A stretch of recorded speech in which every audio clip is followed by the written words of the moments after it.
ભ્રષ્ટાચારનો વધુ એક નમૂનો સામે આવ્યો છે તો ભાવનગરથી સમાચાર મળી રહ્યા છે। ભ્રષ્ટાચારનો વધુ એક નમૂનો સામે આવ્યો છે જે સમગ્ર મામલો છે ભાવનગરના સિહોરથી।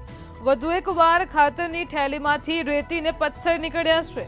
અગાઉ પણ આ પ્રકારની ઘટના બની ચૂકી છે। ભારત પરિયોજનાના ડીએપી ખાતરમાંથી પથ્થરો તેમજ રેતી નીકળ્યા છે।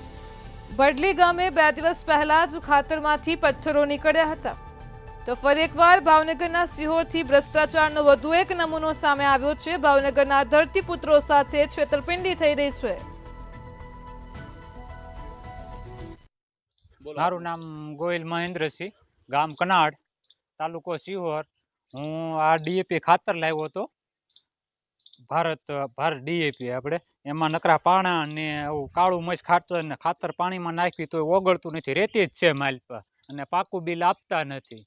કાચી સિટીમાં લખીને ફિંગરે લેતા નથી। 2 થેલી લાવ્યો હતો, હા એક વાવી દીધું ને 1 થેલી પડી છે આપણી પાસે। હા ભડલી મેં ન્યૂઝમાં જોયું ને કે પછી મેં જોયું તો મેં ત્યાં આવું કર્યું પછી